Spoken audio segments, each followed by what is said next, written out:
Hey guys, welcome back my YouTube channel. आपका एक नए वीडियो में फिर से स्वागत है। तो आज हमारे साथ जो जुड़ी हुई हैं एक महिला कर्मचारी हैं रेलवे का, जिन्होंने कि 2019 वाले ग्रुप डी में सिलेक्शन हुआ है उनका।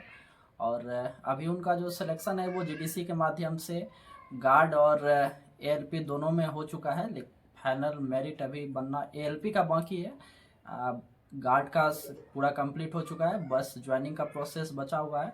तो बहुत सारे लड़कियों का लगातार कमेंट्स आ रहा था, क्या लड़की के लिए कौन सा पोस्ट अच्छा है, क्या रेलवे ग्रुप डी लड़की के लिए अच्छा रहेगा। तो इन सब मुद्दे पर हम उनसे आज बात करेंगे और जानेंगे उनका पूरा प्रोसेस कि उन्होंने कैसे सिलेक्शन पाया इसमें। और वो कोई और नहीं, मेरी वाइफ है जो अभी साउथ ईस्टर्न रेलवे में कार्यरत है। फिलहाल तो ग्रुप डी के पोस्ट पर है, लेकिन बहुत जल्द हो सकता है कि गार्ड में ये ज्वाइन कर लें। गार्ड में तो सारा प्रोसेस हो गया है, उसमें मेरिट वगैरह मेडिकल सारा चीज़ हो चुका है। लेकिन एएलपी में अभी फ़िलहाल साइको बचा हुआ है। साइको के बाद वो होना है मेडिकल, उसके बाद फिर ज्वाइनिंग का प्रोसेस होगा। तो फिलहाल इनका एएलपी में एग्ज़ाम क्लियर हो चुका है। साइको का डेट फरवरी में है, जो अभी डेट अनाउंस हो गया है। फरवरी लास्ट वीक में होना है, 3rd या 4th में। तो चलिए आइए इनसे बात करते हैं और कुछ क्वेश्चन पूछते हैं कि आखिर इन्होंने अपना प्रिपरेशन कैसे किया था और लड़कियों के लिए कौन सी पोस्ट बेस्ट है और उनको ये जॉब करनी चाहिए या फिर नहीं करनी चाहिए। इन सब मुद्दे पर हम लोग आज उनसे बात करते हैं। तो चलिए आइए मिलते हैं इस महिला कर्मचारी से। और मैंने इनको पहले भी बहुत बार बोला था कि थोड़ा एक इंटरव्यू हम लोग अरेंज करते हैं, जिससे कि जो आने वाले अभी छात्र हैं उनको थोड़ा मदद मिल जाए। तो लेकिन इनको थोड़ा कैमरे के सामने आने में थोड़ा प्रॉब्लम था, तो इस वजह से बहुत मुश्किल के बाद अभी रेडी हुई हैं। तो अब इनसे कुछ सवाल करते हैं और फिर इनसे जवाब मांगते हैं कि कैसा रहेगा लड़कियों के लिए, या फिर नया जो अभी मेरे भाई हैं जो भी आना चाह रहे हैं उनके लिए कैसा जॉब रहेगा ग्रुप डी का। तो इनसे बात करते हैं उस बारे में। तो सबसे पहले आपका हमारे चैनल पे बहुत बहुत स्वागत है कि आपने हमारे चैनल पे आने के बारे में सोचा या फिर साहस किया, क्योंकि आपको कैमरे से तो बहुत डर लगता है। तो आप अपने बारे में कुछ हमारे व्यूअर्स को बताइए, हमारे भाई को या फिर जो भी लड़कियां आना चाहती है रेलवे ग्रुप डी में, उनका आप पहले अपने बारे में कुछ बताइए। आपका नाम क्या है या फिर आप कहाँ कार्यरत हैं और कितने दिन से हैं, किस पोस्ट पे हैं। आप पहले इनके बारे में कुछ जानकारी दें। मेरा नाम माया कुमारी है। मैं ग्रुप डी के पोस्ट पे साउथ ईस्टर्न रेलवे में कार्यरत हूँ। और ये पोस्ट आपने कब ज्वाइन किया है? मई 2023 में। लगभग आपका 1.5 साल पूरा हो गया है इसमें, हाँ। रेलवे ग्रुप डी में। तो सबसे पहले आप बताइए कि आपने जो रेलवे ग्रुप डी का एग्ज़ाम दिया था उसमें आपका कितने मार्क्स आए थे, और बिना नॉर्मलाइजेशन के आपके कितने मार्क्स थे, और वो नॉर्मलाइज होने के बाद आपका कितने मार्क्स बने हुए थे? मेरा नॉर्मलाइजेशन के पहले मार्क्स था 73 और नॉर्मलाइजेशन के बाद 77 पॉइंट कुछ हुआ था। और ये परसेंटाइल में कितना नंबर बन गया में था? था 99.09 समथिंग। तो इनका जो नंबर था वो बिना नॉर्मलाइजेशन का 73 के आसपास था, और नॉर्मलाइजेशन के बाद 77 के आसपास हुआ था। और जो परसेंटाइल स्कोर होता है जिसपे कि हमारा मेरिट बनता है या फिर जो जो कुछ भी आता है, मतलब जो आपका सिलेक्शन का जो प्रोसेस है वो परसेंटाइल पे ही होता है। उनका 99.09 के आसपास इनका परसेंटाइल था। ये इनका मार्क्स था रेलवे ग्रुप डी 2019 के एग्जाम में, जिनका कि सिलेक्शन 2023 में हुआ। कोविड के वजह से वो थोड़ा लेट हो गया था एग्ज़ाम वगैरह, तो 2023 में इनकी ज्वाइनिंग हुई। आप हमारे व्यूवर्स को ये बात बताइए कि आपने रेलवे ग्रुप डी में आने के बारे में कैसे सोचा, या फिर आपके मन में रेलवे ग्रुप डी में आने के विचार कैसे आया, जहाँ तक कि अभी पूरा माहौल बना हुआ है कि रेलवे ग्रुप डी का जॉब टफ होता है या फिर लड़कियों के लिए तो ये जॉब है ही नहीं। तो फिर आपने कैसे सोचा कि मुझे रेलवे ग्रुप डी का प्रिपरेशन करना चाहिए या फिर मुझे रेलवे ग्रुप डी का जॉब करना चाहिए? ये विचार आपके मन में कैसे आया, हमारे व्यूवर्स को आप बताएं।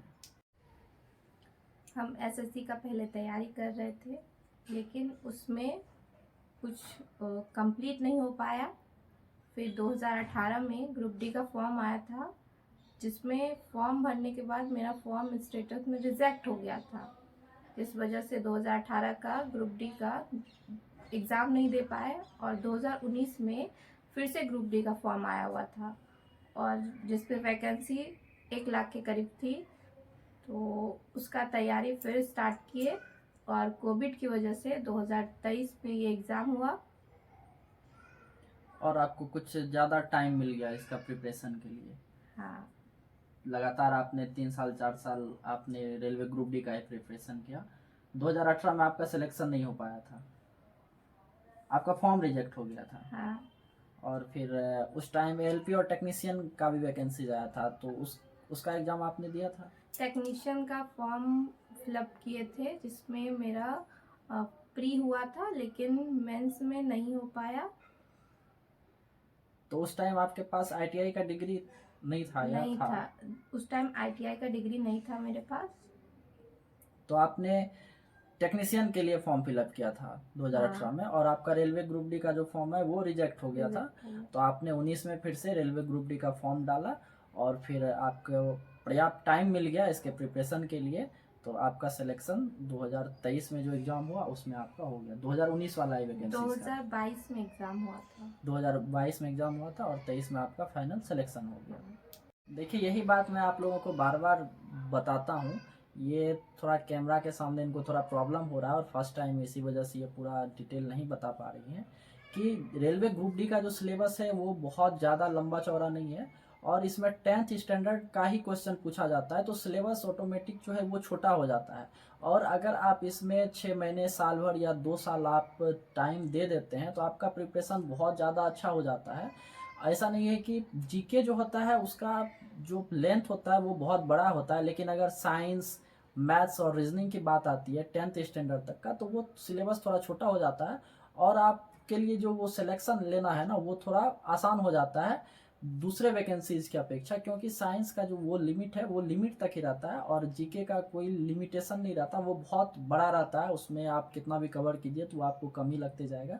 यही रीज़न है कि मैं आप लोगों को बार बार बोलता हूँ ग्रुप डी में सिलेक्शन लेना आसान है, बशर्ते दूसरे एग्जाम के हिसाब से। आपका जो सिलेक्शन है वो आपका जो पहला ज्वाइनिंग हुआ था वो 1 मई 2023 को हुआ था। तो आपका लगभग 1 वर्ष और 9 महीना आपका कंप्लीट हो गया रेलवे में। तो आप कैसा अनुभव फील करते हैं कि आपको कैसा लग रहा है रेलवे के साथ जुड़ के? लगभग आपका 2 साल अब कंप्लीट होने वाला है 2-3 महीने में। तो आप कैसा अनुभव प्राप्त कर रहे हैं रेलवे से, कि काम करने में आपको कैसा लग रहा है? रेलवे में ग्रुप डी का सारा पोस्ट सबसे नीचे का पोस्ट ग्रुप डी में ही आता है, और इसमें काम हार्ड ही रहेगा। लड़की हो या लड़का हो, सबको हार्ड वर्क ही करना पड़ता है, क्योंकि सारा काम ट्रैक पे ही होगा। जैसे लड़कियों को थोड़ा ज़्यादा प्रॉब्लम होता है, लेकिन सैलरी आएगा तो बहुत अच्छा लगेगा। फिर इनका कहने का मतलब है कि रेलवे में जो भी कार्य है वो सारा ट्रैक पे ही होता है, क्योंकि रेलवे अगर चलती ट्रैक पे है तो आपको वर्क भी करना ट्रैक पे ही पड़ता है। और ऑफिस का वर्क मुश्किल से 10% है रेलवे में, 90% जो वर्क है वो आपका ट्रैक पे ही रहता है। स्टेशन मास्टर को छोड़ के चाहे कितनी भी पोस्ट है वो आप या तो ट्रेन पे ट्रेवलिंग कीजिए या फिर ट्रैक पे आइए, कोई भी पोस्ट हो आपका। और रेलवे ग्रुप डी जो है वो रेलवे का सबसे नीचे वाला पोस्ट है, इससे नीचे का पोस्ट नहीं है रेलवे में। तो सबसे नीचे का पोस्ट होने की वजह से इनको थोड़ा फिजिकल वर्क होता है, चाहे आप किसी भी पोस्ट पे रहें। तो किसी में थोड़ा कम वर्क होता है, किसी में ज़्यादा होता है, लेकिन आपको फिजिकल वर्क सारे पोस्ट में करना पड़ता है, इनका ये कहने का मतलब है। और ये कैमरे के सामने थोड़ा भूल जा रही हैं तो मैं इनको सपोर्ट कर रहा हूँ, आप लोग थोड़ा मैनेज कीजिएगा। और इनका कहने का मतलब है कि अगर सैलरी आ जाती है तो फिर सब कुछ नॉर्मल लगता है। थोड़ा कठिन वर्क है, लेकिन सैलरी आता है तो फिर अच्छा लगता है। आपने अभी बोला कि जब सैलरी आता है तो फिर जो भी कष्ट है आपका, जो भी दर्द है वो थोड़ा नॉर्मल हो जाता है सैलरी आने के बाद, क्योंकि लोग जो भी काम करते हैं वो सैलरी की वजह से करते हैं। तो आप हमारे दर्शक को बता दें कि आपका जो सैलरी है वो रेलवे ग्रुप डी में वो कितना बन जाता है? सैलरी लगभग 30 से 35 के एवरेज में बनेगा, कोई भी ग्रुप डी का पोस्ट हो। और इसमें नाइट लगता है, फिर टीए आता है, तो ये सब अलाउंस लगा के 30 से 35 के लगभग बन जाता है। और अभी सेकेंड इंक्रीमेंट लगा हुआ है, जिस वजह से आप एवरेज ले सकते हैं, तो 32 के लगभग बन जाएगा।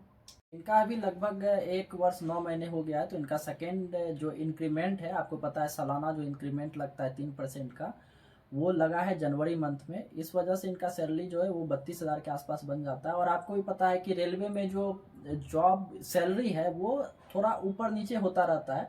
कभी आप टीए में गए तो आपको एक्स्ट्रा सैलरी बन जाता है, या फिर कोई एनएच मिल गया तो उसका अलग से सैलरी बन जाएगा, या फिर आपका कोई नाइट ड्यूटी पर गया तो आपका उसका अलग से सैलरी बन जाता है। इस वजह से सैलरी एक रेंज में चलती रहती है, 4-5 हज़ार आगे पीछे होते रहती है। इसमें कोई फिक्स सैलरी नहीं रहता है कि आपको इस महीने 30 हज़ार आया है तो अगले महीने भी 30 हज़ार ही आएगा, या फिर इस महीने 32 हज़ार आया है तो अगले महीने भी 32 हज़ार आएगा। इनका ऑन एवरेज अभी 32,000 के आसपास इनका सैलरी जो है बन जा रहा है। आप यही बोल पा रही हैं? हाँ। आपका जो अभी सिलेक्शन है वो बहुत ही जल्द जीडीसी के माध्यम से गार्ड में हो गया है, और लगभग एएलपी में भी आपने आधा सफ़र जो है वो तय कर लिया है। तो आप हमारे दर्शक को या फिर भाई को बताइए कि रेलवे में जो है वो ग्रोथ का क्या सीन है, आपका प्रमोशन का क्या सीन बनता है रेलवे में? ये ग्रुप डी में आगे जाने का ग्रोथ बहुत ज़्यादा है, जिस वजह से प्रमोशन का लगातार फॉर्म आते रहती है, जिसके लिए आप भर सकते हैं। पढ़ाई कंटिन्यू करते रहेंगे तो आगे बढ़ सकते हैं अच्छे से। टाइमिंग लगता है थोड़ा, कभी 1 साल में फॉर्म आ जाता है, कभी 2 साल में, कभी 4 साल में भी आता है। तो आप अपना पढ़ाई कंटिन्यू रखिएगा तो जल्दी से जल्दी आगे बढ़ पाइएगा। इनका कहने का मतलब है कि रेलवे में जो है वो आपका अपॉर्चुनिटी जो है वो बहुत मिलते रहती है आपको आगे बढ़ने का। ऐसा नहीं कि आप रेलवे ग्रुप डी का पोस्ट ज्वाइन कर रहे हैं तो आपके पास आप रेलवे ग्रुप डी में ही फिर रिटायर करेंगे, ऐसा बिल्कुल नहीं है। आपके पास बहुत ज़्यादा ऐसा मौका आएगा कि आप आगे बढ़ सकते हैं। ऐसा होता है कि आपके लक के ऊपर भी थोड़ा डिपेंड करता है कि आपने अभी रेलवे ज्वाइन किया, जैसा कि इनके साथ अभी हुआ। साल से 1.5 साल नहीं हुआ और वैकेंसी जो है इनका आ गया जीडीसी के माध्यम से, और एलपी का भी आया, गार्ड का भी आया। कभी होता है कि आपका यही वैकेंसीज 3 साल में आता है, कभी होता है 5 साल लग जाता है, कभी 8 साल भी लग जाता है। तो थोड़ा टाइम आगे पीछे हो सकता है, लेकिन आपको मौका जरूर मिलेगा। अगर आप प्रिपरेशन कंटिन्यू अपना रखते हैं तो आप आगे निश्चित रूप से बढ़ सकते हैं। आपने जो अभी जीडीसी के माध्यम से अभी गार्ड में आपका सिलेक्शन हो गया है, तो आप हमारे व्यूअर्स को बताइए कि आपने अभी गार्ड का और हाल फिलहाल में एएलपी का भी जो रिजल्ट आया है उसमें भी आपका सिलेक्शन हुआ है, तो आपने इसका तैयारी कैसे किया?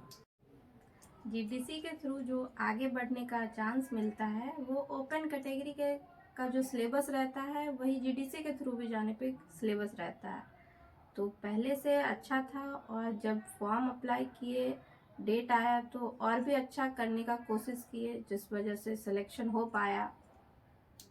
इनका कहने का मतलब है कि जो जीडीसी का जो एग्जाम होता है, आपको पता है रेलवे में 2 टाइप का आपका डिपार्टमेंटल एग्जाम होता है, एक जीडीसी होता है, एक एलडीसी होता है। एलडीसी जो होता है वो लिमिटेड डिपार्टमेंट कोटा होता है, और उसमें आपको डिपार्टमेंट से जुड़ी क्वेश्चनें पूछी जाती है। बाहर से जो क्वेश्चन होता है वो नहीं लिया जाता है, नहीं के बराबर ही। कुछ जीके का क्वेश्चन उसमें रहता है, 5-10%, ज़्यादा नहीं रहता है। 90% जो क्वेश्चन है वो आपका डिपार्टमेंट से जुड़ा रहता है। लेकिन जीडीसी का एग्जाम जो होता है उसके माध्यम से जिनका भी सिलेक्शन होता है, ओपन कैटेगरी में जो हम लोग पढ़ते हैं, जैसे अभी हम लोगों ने एनटीपीसी का फॉर्म भर रखा है, या फिर बिहार एसएससी का है, या फिर कोई भी है जिसमें जीके पूछता है, जीके, मैथ्स, रीजनिंग और करंट अफेयर्स पूछता है, सेम यही क्वेश्चन वहाँ जीडीसी में आता है।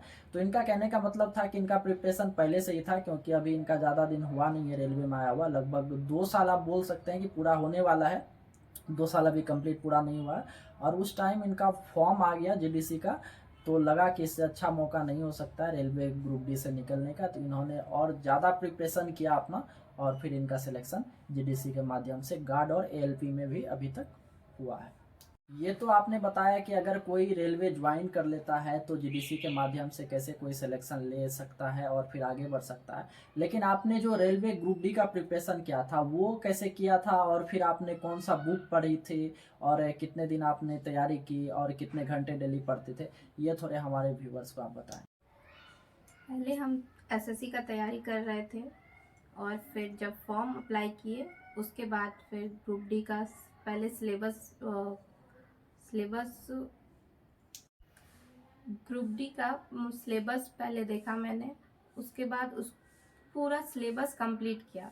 सिलेबस कंप्लीट करने के बाद फिर प्रीवियस ईयर का जितना भी साइंस का वेटेज ज़्यादा होता है तो पहले साइंस कंप्लीट किया, फिजिक्स, केमिस्ट्री, बायो सारा कंप्लीट किया। उसके बाद फिर जीके और करंट अफेयर का वेटेज कम होता है तो उसको थोड़ा कम पढ़े थे, लेकिन कंप्लीट किए थे जो प्रीवियस ईयर था वो। और सारा मैथ रीजनिंग जो भी था सारा कुछ कंप्लीट किए थे। कंप्लीट करने के बाद प्रीवियस ईयर कंप्लीट करने के बाद फिर टेस्ट सीरीज लगा रहे थे रेगुलर बेसिस पे, जिस वजह से अच्छा तैयारी था। आपने जो है रेलवे ग्रुप डी के लिए कौन सा बुक प्रेफर किया था, हमारे दर्शक को बताएं आप। सिलेबस कंप्लीट करने के लिए एनसीईआरटी का बुक सबसे बेस्ट है, और फिर प्रीवियस ईयर जो कंप्लीट किए थे वो यूथ पब्लिकेशन का बुक था, जिसमें डिस्क्रिप्शन अच्छे से दिया रहता है, इस वजह से। तो आपने करंट अफेयर्स के लिए कोई बुक लिया या फिर यूट्यूब का सहारा कैसे कंप्लीट किया करंट अफेयर्स और जीके को? करंट अफेयर स्पीडी का बुक से हो जाता है, जो ग्रुप डी लेवल का है, उस वजह से। और जीके प्रीवियस ईयर जो था उतना ही पढ़े थे। आपसे आखिरी में एक क्वेश्चन पूछना चाहते हैं, टाइम तो हमारे पास बहुत कम है क्योंकि आपको भी अभी निकलना है और मंडे से आपको भी ज्वाइन करना है अपना ड्यूटी। तो आप हमारे लड़कियों को ये बताना चाहेंगे कि आपसे जो आखिरी क्वेश्चन हम पूछना चाहते हैं कि जो भी लड़कियां रेलवे ग्रुप डी में आना चाहती हैं या फिर जो भी लड़के रेलवे ग्रुप डी में आना चाहते हैं, उनके लिए ये जॉब कैसा रहेगा, कितना हार्ड वर्किंग जॉब है या फिर कितना हार्ड वर्क करना पड़ेगा, इनके बारे में आप कुछ बताएं। रेलवे है तो हार्ड वर्किंग जॉब तो मिलेगा ही, वो भी ग्रुप डी है तो हार्ड वर्किंग तो रहेगा ही, लड़का हो या लड़की हो। लेकिन बेरोजगारी से अच्छा होता है कोई भी जॉब। ये इन्होंने बहुत बड़ी बात कही कि बेरोजगारी से बहुत अच्छा है कि आप कोई भी जॉब करें, थोड़ा हार्ड वर्क है, आप हार्ड वर्क कर ले, लेकिन बेरोजगारी का जो ताना है ना वो सबसे ज़्यादा खराब होता है कि आप बेरोजगार हैं, घर में भले आप एसी कूलर कहीं भी सोए हैं तो वो आपको अच्छा नहीं लगेगा।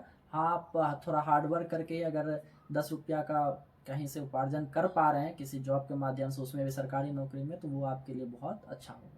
आपने जो रेलवे ग्रुप डी में सिलेक्शन हुआ आपका, तो क्या आपका दौड़ भी हुआ था और मेडिकल भी हुआ था, और वेट जो उठाने का प्रोसेस चलता है जो लड़कों का होता है, क्या ये लड़कियों के लिए भी है? हाँ, ग्रुप डी में जो भी पोस्ट के लिए होता है, लड़का हो या लड़की, सबके लिए दौड़ होता है। वेट उठाना भी होता है, लड़की के लिए 20 केजी ही होता है वेट उठाने वाला, और फिर मेडिकल भी होता है। तो लड़कियों का दौड़ भी होगा और उनको वेट भी उठाना पड़ेगा और उनका मेडिकल भी होगा अगर वो रेलवे ग्रुप डी में ज्वाइन करना चाहते हैं तो। और आपने अभी इनका सैलरी भी सुन लिया, जो 7 CPC के हिसाब से 32,000 के आसपास बन रहा है। जब आपका 8 पे कमीशन लागू होगा तो एटलीस्ट 40,000 प्लस आपका सैलरी रेलवे ग्रुप डी में देखने को भी मिलेगा। और आपने प्रमोशन का सीन इनसे जान ही लिया कि अभी इनका ज्वाइन किया 2 साल भी नहीं हुआ और इनका प्रमोशन गुड्स गार्ड में हो चुका है और ALP में भी हो गया है, लगभग पूरा कंप्लीट नहीं हुआ है। तो चलिए मिलते हैं नेक्स्ट ब्लॉग में, तब तक के लिए धन्यवाद। अगर आपके पास और कोई क्वेश्चन हो तो आप लोग कमेंट्स करके पूछ सकते हैं, मैं जवाब देने का पूरा कोशिश करूँगा।